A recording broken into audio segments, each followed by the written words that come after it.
Hey everybody, welcome back to the Fish Tank. I'm Fish, and today we're going to be meeting the Masters. Now, Minion Masters is a game of minions and masters. There's also spells and abilities and buildings and all that kind of good stuff. But today we're going to be really talking about masters. Now, there's 13 masters to kind of learn and go over. So this is going to be sort of a brief overview of each of them. Maybe in the future we'll do a deep dive into each of them separately. But why do you need to know the masters? Well, you need to know the masters so that you can play them appropriately, so you can build your deck around them appropriately, but also how you can play against them as well. So knowledge definitely is key here. But what differentiates one master from another in Minion Masters? Well, there's a few different reasons. Firstly, they have an auto attack, and each auto attack is different, and it's really important to understand the strengths and the weaknesses of these auto attacks so that you can support the master during the game as appropriate, but also build your deck around it as necessary. For example, there's a master that can't hit air. For example, there's a master with a really short range. Some masters can only hit single units. Other masters have AoE attacks. So it's important to know those so that you can support the master where appropriate, and also you can play into opponent masters as necessary. So as well as understanding the auto attack, you also need to understand the perks of each master. Now, each master has 3 perks that you unlock during a match as you gain experience. And it's crucial to understand these perks because they allow you to manage the match appropriately, play things at the right time, but also when it comes to deck building. If you've got, for example, a master that benefits ranged units, you may want to take more ranged units than normal to try to get to the benefit of that. So it's really important to understand that. And as the match progresses, it's important to pay attention to where you are in your number of perks and where your opponent is in their number of perks, because then you're kind of realizing what do they have available to them at this point of the match. Really crucial in some particular matchups. Now, not all perks are the same, so there's quite a lot to go over. So when we talk about perks, we've got perks that are cards that are added to your deck. We call these cycle perks because it's a card added to your deck. You've got to cycle through your deck until you get it again. One thing to pay attention to with cycle perks is if you've got a really heavy deck, lots of expensive cards, you're going to be getting that perk less often. The opposite of cycle perk is a timer perk. So this is a perk you get every so many seconds. And unlike the cycle perk, the timer perk, it doesn't matter how many cards you have, how heavy your deck is, you're going to get it at that set time every time. So that's not going to have that sort of deck building restriction where you want a cheaper deck. Now, we also have perks that are completely passive. So rather than having a card that's added to your deck and it does something and you need to play it, some perks are just passive. Things just happen. It might buff units, it might buff your master, things like that. But also there are one-time only perks. So things that will happen but only happen once. And sometimes you can control when these things happen, sometimes you can't. So it's important to know what these options are and when these things are about to happen. So again, knowledge is important, and not only is it important to know when these things are happening for you, it's important to know when these things are happening for your opponents. One other thing to mention is when we're talking about 2v2, it's important to understand how your perks potentially affect your teammate. So some perks will specifically say units, minions under your control. So that means that these buffs are only going to be your units within a 2v2, whereas other ones will specify friendly minions, and that means yours and your teammates. So that's really important to consider when we're talking about 2v2 playing. Okay, so that's a brief overview of what makes a master, but now let's meet the masters. Meet Apep. And the hint here really says it all. Apep is a versatile master. Uses gifts of free cards to gain mana advantage and uses shield totem to avoid damage. Done. Not really. Let's have a look in a little bit more detail. So his auto attack can hit 1 or 2 enemies for 30 damage each. So that's 30 damage every 2 seconds, 15 DPS, range of 10, fairly standard range. Now we have his perk 1, which is the gift of the Serpent God. So you get a free 1-use, 2 mana minion or building card every 30 seconds. So when it says every 30 seconds, you get that 30 seconds after you played the previous one. So because of that, you don't really want to hold on to these free cards in your hand because you're delaying the overall value on the length of the game. So it's a free 2 mana minion or building card. And each time you get it, it is different. Now, perk 2 gives you a shield totem. So you get a shield totem again every 25 seconds. And the shield totem redirects all damage to the totem from the master. So it has 400. So basically, it's as it says, it's redirecting the damage from the master to the totem. Once the totem dies, then it's gone. Now, one thing to be aware of if we're talking about true damage, since true damage ignores any defensive abilities, the shield totem does not prevent against true damage. So, for example, Fanriel. So if you're going to be using the shield totem against Fanriel, use it effectively as a wall. Next up, perk 3, Greater Gift to the Serpent God. It's like perk 1, except instead of a free 2 mana card, you get a free 4 mana card. And you get this every 33 seconds. Again, it's a free 4 mana minion or building card, and it's different each time. Pretty much. Apep, very strong master, lots of fun to play. Meet Diona, one of my favourite masters. Okay, so here we see Diona and Ruffles. Let's find out about them. Okay, so Diona's basic attack does 20 DPS, which is 20 damage every second, a range of 10. So a decent auto attack. She also lays a bear trap. So she lays a bear trap every 20 seconds, and you'll notice that this will be within either the top lane or the bottom lane, kind of halfway within your arena. And the bear trap will damage and root a minion in place one time, and then it will get replaced. And they alternate between the top lane and the bottom lane. So they do 50 damage. Right, so that's her auto attack. Now, perk 1, the Art of the Hunt. So Diona is all about using these traps. So you get a crossbow trap or a decoy trap, and then it alternates between the two. Crossbow trap does great DPS, 40 DPS for 20 seconds, can put out 800 damage if left unchecked. And the decoy trap has 400 health. It can taunt nearby minions, and it can even block a Wheel of Doom if it's got enough HP at the time. Now, perk 2 is Fetch, and this is where Ruffles comes into play. So every 10 seconds, Ruffles will run to an enemy minion killed in your area or on the bridges, so not in the opponent's area, and it will dig up a prize. So the prize will either be 2 mana, which is a purple vial, 4 XP, which is a yellow vial, or 250 master health, which is a green vial. So sometimes, because Ruffles will only generate these vials within your side of the field, sometimes you want to let things get to you and kill them so you can get the bonus. And perk 3, Thrill of the Hunt, that gives you another trap. So you get 2 traps again, both alternating between a crossbow trap and a decoy trap. So really the key to playing Diona is playing these traps, using them appropriately. So whether you want to go and try to do face damage, whether you want to support pushes, whether you want to hold bridges, it's just about using the traps in the right time. And a lot of people struggle with those. It's a high skill master. Hopefully you get on. That's Diona. Meet King Puff. So let's find out about King Puff's auto attack. So he has a slow but powerful auto attack. So it does 75 damage, but it's only 2.5 seconds, every 2.5 seconds. So 30 DPS. So that's a decent auto attack against medium to big units, but against small units, it's a waste of damage, and he can get really overwhelmed by Horde. And one thing to note is his range is 8, which, as we've seen, a lot of the masters have a range of 10 or more. So a range of 8 is pretty short, so he can be outranged by some of the ranged minions in the game. So that's something you need to pay attention to and help with the master defense if he gets outranged.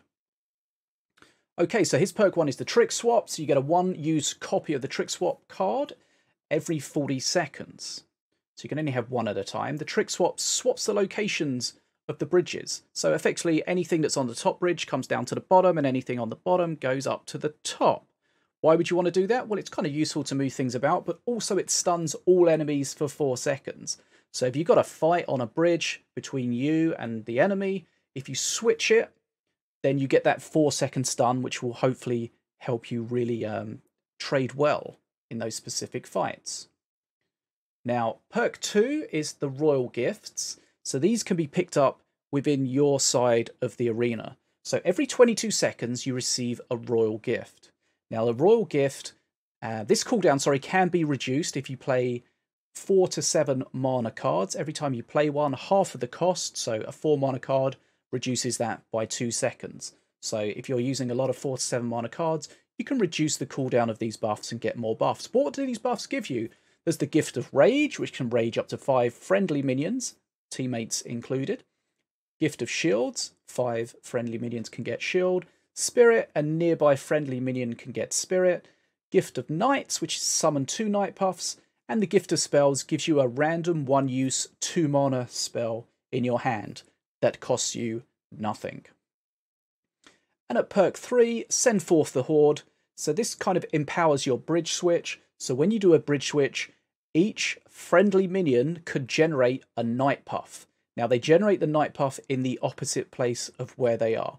And you can generate up to 5 each time. So if you have 5 minions, 5 friendly minions on the bottom bridge, and the top bridge is clear, if you do a bridge switch, all of your minions from the bottom will go up to the top, and then each of those will generate a Night Puff where they were at the bottom. So you're using it to generate these Night Puffs, and of course remember, if there are enemies involved, they will get stunned along the way. And a Night Puff is a ranged minion. It only has 2 health, but it does have a shield, and it does 20 DPS, so 40 damage every 2 seconds.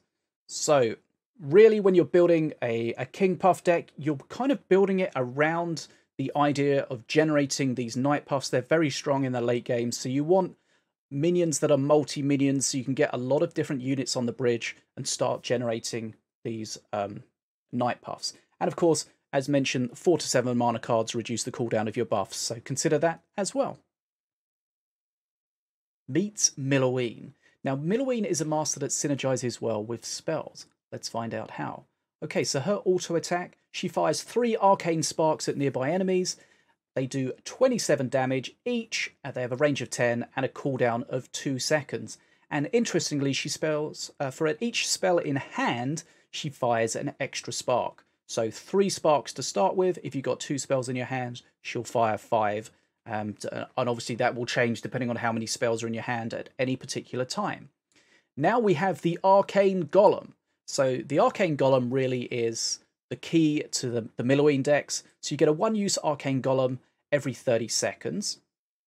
What is an Arcane Golem? Well, it's a 2 mana ranged minion, but crucially, when you cast a spell, it gains health and damage. So it starts at tier 0, and it can be buffed up to tier 10. It also mythic as well, which is something we do and don't like. So you can only have 1 at a time. Now, perk 2, the Arcane Missile. So she gets the Arcane Missiles card added to the deck every 25 seconds. Again, it's a 1-use card. You can only have 1 at a time. And this will fire a volley of Arcane Missiles in the selected direction. They will track and home in on their target, and they can be blocked. They do 150 damage overall.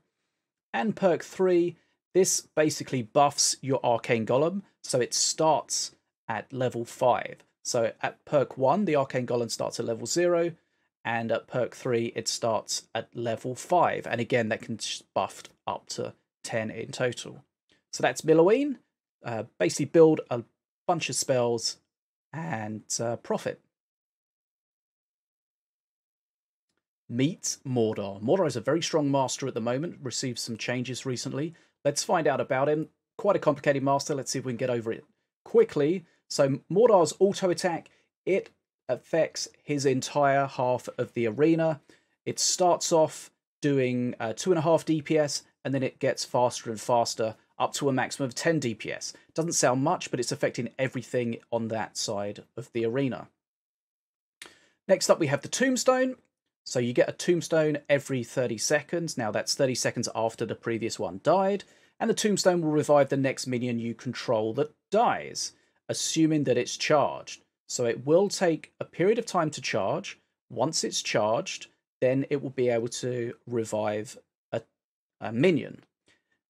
Now follow along. The Tombstone takes damage equal to half the max health of the revived minion.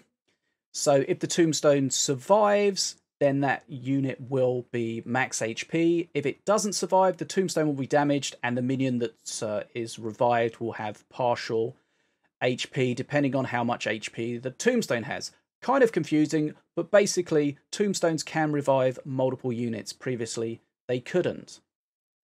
Perk 2, Vengeful Dead, is meaning that the things that come out of the tombstone will have haste and spirit. So that's movement speed increase, attack speed increase, and the spirit giving them more HP. And perk 3 is like your perk 1 tombstone, but instead of 500 health, 1500 health. So Mordar's very strong at the moment. Go check him out. Meets Morellia. Now, Morellia is a very interesting master. So she has an auto attack, which is a channeled beam. So it does 6 damage every 0.3 seconds, 20 DPS, range of 10. We've seen a bunch of masters with a range of 10. Now, what is her tip? Morellia's book spells make her flexible and can be played in most decks. Use them to survive until you're able to summon Nirvir and win the game. Let's find out about the book. So her Book of the Dead, which you get at perk 1, gives you 4 options. So you get this every 25 seconds, and the 4 options are to summon some skeletons, to give a random friendly minion a spirit, to drain 100 health from the closest enemy minion, or to reduce the cost of a 4+ mana spell in her hand to 1 less than it should be. Now, perk 2 is basically a better spellbook. So Unholy Bargain means the spellbook now allows you to summon 8 instead of 4 skeletons, get 2 spirits instead of 1, drain life from 2 minions instead of 1, and reduce the cost of 3 4+ mana spells instead of 1. And her perk 3, which is the Queen's Dragon. So this is going to add the Queen's Dragon to your deck. It's a one-use only card. It gives Nirvir's Breath, and then Nirvir the Fallen will come down. But that's a one-time only perk.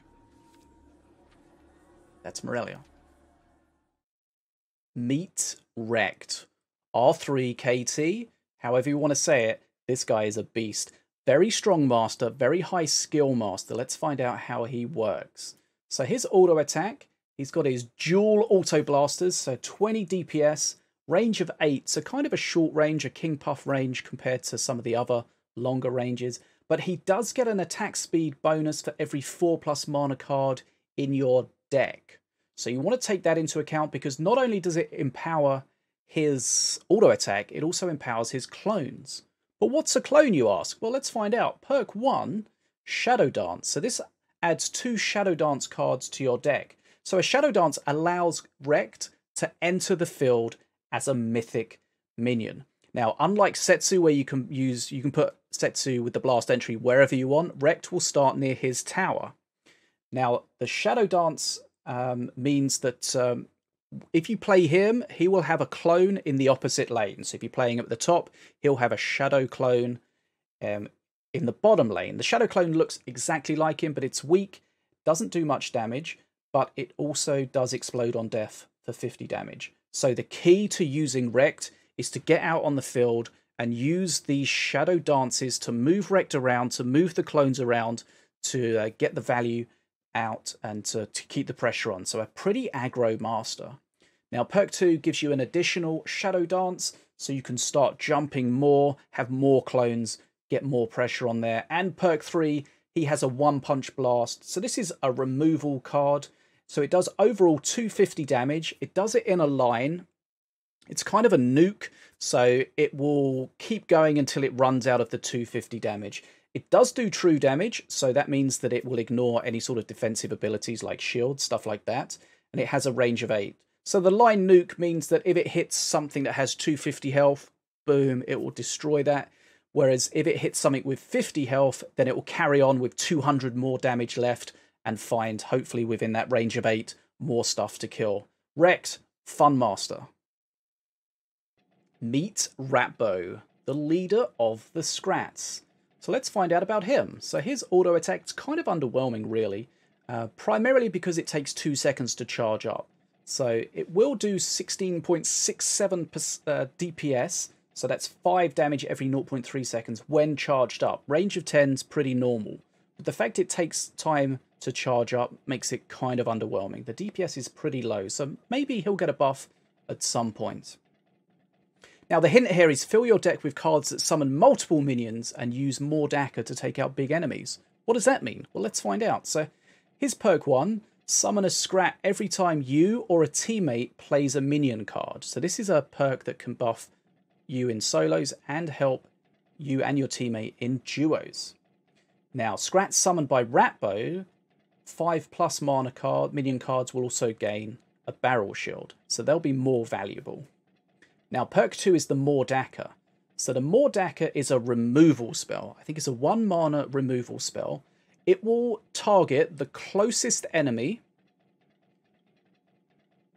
and it will do damage per the number of friendly minions that are out. So it does 40 damage per minion. So if you've got 10 minions out, it does 400 damage. 20 minions out, 800 damage, etc, etc.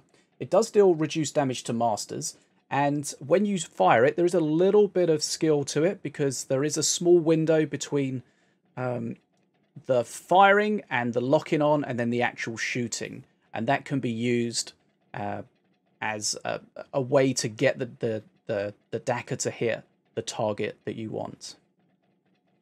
And perk 3, Scrats. This just empowers perk 1, so you now summon 2 Scrats every time you or your teammate plays a minion card. And again, the Scrats summoned by your 5+ minion cards as Ratbo will give you a barrel shield Scrat. Meet Ravager. Now, Ravager tends to be played in a lot of aggro decks, a lot of push decks, and let's find out why. Okay, so his auto attack is very short range, so that's something you need to consider. He can hit ground, he can hit air. He does have decent DPS, 33 DPS, so he's got good power in his auto attack, but his range is very, very short. So that means that he can be completely outranged by most ranged minions in the game. So that needs to be something you consider if you're leaving him to deal with things. You need to take into account that he may need some help against some ranged minions. But what are his perks? So at perk 1, he will summon the Brutus. So this happens as soon as you hit perk 1, Brutus spawns at your tower, picks a random lane, and will walk and aggro as appropriate. So Brutus has 900 health, 20 DPS, and is mythic. So generally the way that Ravager works is you've got this push at perk 1, and as you'll see in a little bit, perk 3, and you want to be aware that that's going to happen and try to build your pushes around that. So that's a one-time only perk. Perk 2 is Feeding Frenzy, so when your friendly minions, and again this is friendly minions, so it will affect your teammate as well, when their HP drops below 50%, they will get haste, which means movement speed and attack speed buff. And perk 3 is similar to perk 1, but it's on steroids. You get the Terror Brutus, which does the same damage, 20 DPS, as the regular Brutus, but it has 2,500 health. So generally you want to build a deck around these perk 1 and perk 3 pushes and have a lot of units that can take best advantage of haste. Succubus is a real key. We've seen that a lot. Okay, that's Ravager. Meet Settsu. Now Setsu's another master that synergizes well with spells. Let's find out how. Okay, so Setsu's auto attack, she does 40 damage every 1 second, so 40 DPS, so it's a high DPS auto attack, range of 10, which is fairly standard, but after 5 shots, she does have to take 5 seconds to reload. So it's good DPS, but not constant DPS with that reload. Okay, so perk 1, Blast Entry. So this adds the Blast Entry card to your deck, so that means it's a cycled perk. Now when you use it, you can basically put Settsu where you like in the field, even on the enemy's side. She's mythic when she lands, and she has a 300 HP shield and does 50 damage on impact, and then she will attack based on just her normal attack. One thing to pay attention to is that when she's out on the field, she's no longer back on the tower defending, so you do have to keep that in mind. Now perk 2 is the combat reload, and this is where we start to see the spell synergy. When you cast a spell, it instantly reloads her gun. So ideally what you want to do at this point is she's got her 5 shots, and then instead of waiting 5 seconds to reload, if you cast a spell appropriately at that time, you don't want to just waste the spell, but that will instantly reload and she can just keep shooting without any downtime. And then that continues to her perk 3, the high-powered laser. So her first shot after a reload deals double damage, pierces enemies, and stuns them for 3 seconds. So what you can do if you've got a lot of cheap spells, you can just keep reloading, keep getting this high-powered laser first shot to do the stun and the damage and all that good stuff. And that's really where Settsu comes in. So you want to build Settsu around spells, generally cheap spells, and she's kind of underwhelming in the early game, but at perk 3 and beyond, she can be insane. Okay, so the starting master is Stormbringer.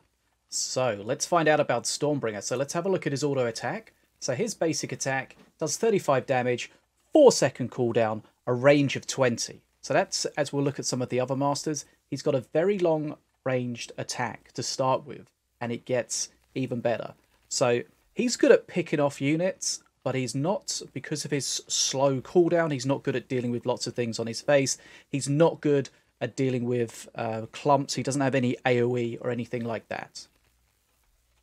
Right, so his perk 1, which you get a 20 XP, he gains global attack range. So previously, at the start of the match, his range was 20, so he can probably hit stuff on his side of the field. Now, global attack range means he can hit minions anywhere. So remember, his attack will always hit the closest minion to him. And if there's no minions, it will even hit the opposing tower. Now, perk 2 at 60 XP, this is called Aerodynamics, and this will buff ranged minions under your control, and they will get +2 range from marksmanship. So that means that they can start attacking sooner, they can attack further away from danger, and they can trade better.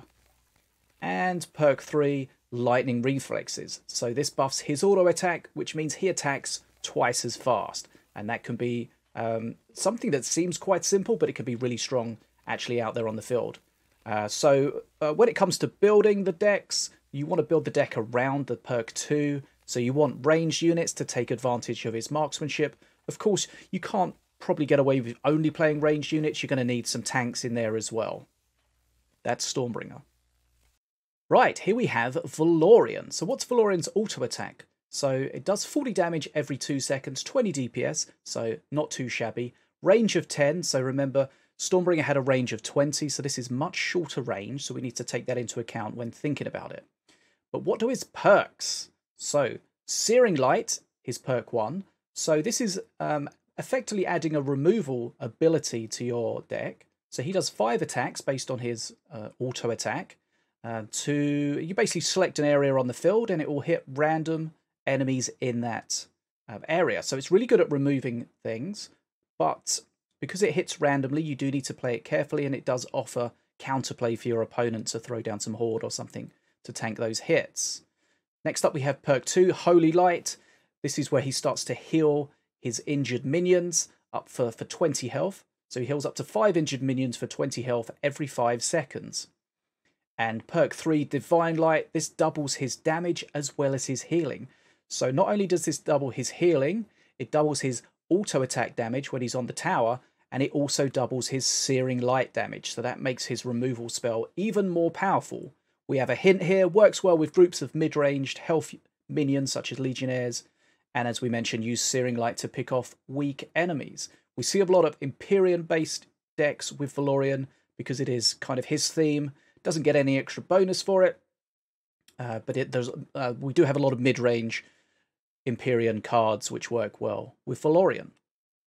Let's find out about Volco. So, Volco's auto attack. So it does 50 damage every 2.5 seconds, 20 DPS, decent, range of 10, not too bad. But we need to really pay attention to the fact that it only hits ground minions. Volco cannot hit flying minions, and that's crucial. You need to make sure, if you're having a Volco deck, that you have units, minions, and spells and stuff like that in your deck to help deal with air units, because Volco will not be able to hit them. So that's a crucial part of his auto attack. Now, what are his perks? His perk 1, Burn the Bridge. So this will burn the closest bridge, and that means the closest to where you click on the screen, and that will burn the bridge for 200 damage, 200 over 5 seconds. And if there's only one unit on the bridge, then it will do double damage, 400. Perk 2, Tempest Flaring. So if you pay attention, you'll see an ember of flame which appears on one of the bridges every 15 seconds. And it has a circle around it. That's the area of effect when it is collected by a friendly minion. So when it's picked up by a melee or ranged minion, all of the nearby friendly minions gain rage. Now that's important to note that all nearby friendly minions, it doesn't say minions under your control, so that means that those buffs will also buff your teammate in 2v2. And perk 3, this builds on perk 2, where when a melee minion gets a buff from an Ember, he or she or they will get Berserker Rage. Now, Berserker Rage is 100% extra damage, so that's specifically huge buffs at perk 3, but only for melee minions. At perk 3, ranged minions will still just get regular rage, not Berserker Rage. Okay, so the one thing to take away from that, Volco cannot hit air. Right, if you've made it all the way through, well done. I know there was a lot to cover, quite a long video, but there are 13 masters, so there's a lot to talk about for each of those. So hopefully this video has been useful, educational for you, whether you're a new player, whether you're an experienced player. Let me know if you're enjoying the content here, and of course don't forget to like, comment and subscribe if you are having a good time and you want to support the fish tank. Now, going forward, maybe we can start having specific deep dives into certain masters, understanding a little bit more detail about how they work, how to utilize them, how to build decks with them. Let me know in the comments what sort of master, which of the masters you would like me to cover first, and we'll see where we go from there. So that's pretty much it. I'm Fish, and this is An Awkward Wave.